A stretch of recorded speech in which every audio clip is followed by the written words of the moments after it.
Je m'appelle David Cage, j'ai 44 ans. Je suis créateur de jeux vidéo. J'écris des scénarios et je réalise, je travaille avec les acteurs, je travaille avec le compositeur de la musique et j'essaye de créer des expériences qui sont différentes.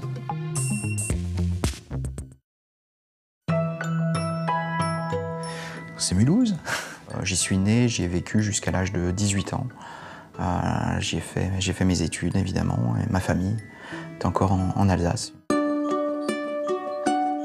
Je suis vraiment né, j'ai grandi avec les jeux vidéo, puisque j'avais, je pense, une dizaine d'années quand les premiers jeux vidéo commerciaux sont apparus. Et je me rappelle de cette époque un peu étrange aujourd'hui, où quand on allait dans un magasin, le rayon jeux vidéo, c'était 2 boîtes sur une étagère. Je suis tombé dedans un peu comme ça. Pas de manière exclusive et pas de manière excessive. J'étais pas un geek enfermé du matin au soir à jouer à sa console. Quand je termine mes études, je vais brièvement à Strasbourg faire une fac de sciences éco pour laquelle j'ai pas vraiment d'affinité, mais je me mets à écrire le jeu vidéo auquel je rêve de jouer, qui s'appelle Nomad Soul, qui est un jeu extrêmement ambitieux puisqu'il s'agit de créer une ville entière en temps réel. C'était une époque qui était assez intéressante, assez différente de celle qu'on connaît aujourd'hui. C'était l'époque du jeu vidéo un peu rock'n'roll. On faisait des jeux à 10 dans un garage en mangeant des pizzas et voilà, ça a énormément changé parce que cette époque est définitivement révolue. C'est vrai qu'aujourd'hui, le jeu vidéo est une industrie. On est plusieurs centaines de personnes pour fabriquer un jeu et voilà, c'est une autre époque. C'est pas faire de la nostalgie, mais c'est de se dire c'était autrement.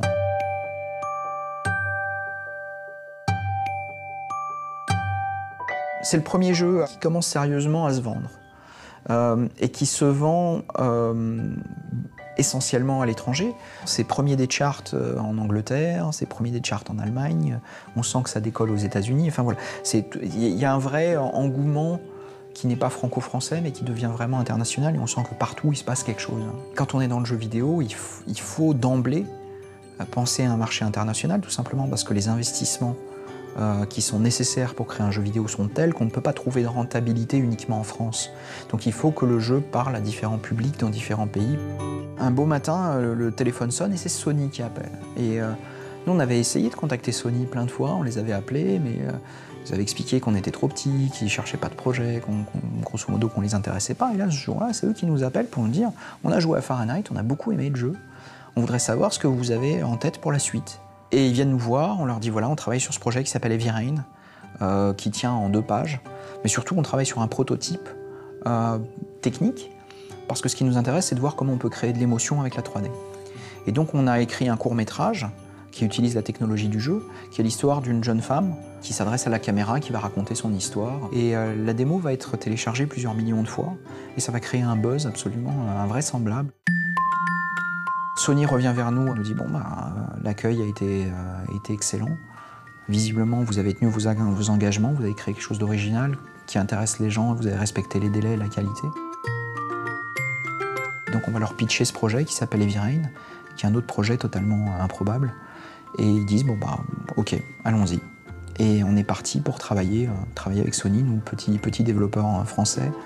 Heavy Rain, c'est vraiment un tournant. Aujourd'hui, on en a vendu un peu plus de 3,5 millions, exclusivement sur PlayStation 3, ce qui correspond à un vrai succès international.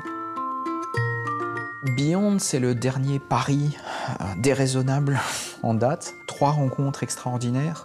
La première avec Ellen Page, qu'on a vu dans Juno, qu'on a vu dans Inception. Deuxième rencontre, c'est Willem Dafoe, qui est un monument du cinéma, qui a travaillé sur Dernière Tentation du Christ, Mississippi Burning, Platoon.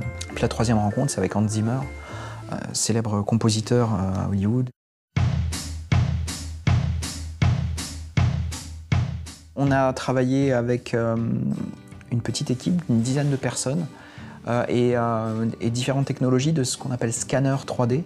C'est-à-dire que c'est une photographie en 3 dimensions du visage et du corps des acteurs. Donc on va vraiment avoir évidemment leur volume, la texture de leur peau, de leurs cheveux, de leurs mains, de manière extrêmement précise, et les volumes. Donc on va pouvoir les recréer à l'identique, en 3D, vraiment basé sur cette photo 3D qu'on a prise d'eux.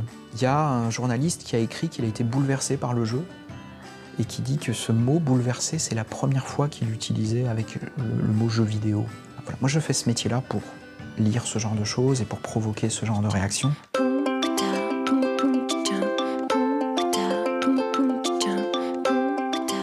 Ce qu'il y a d'un peu particulier chez les créateurs français, c'est peut-être un côté un peu charmant et romantique, pas toujours très pragmatique, et je suis bien placé pour le savoir.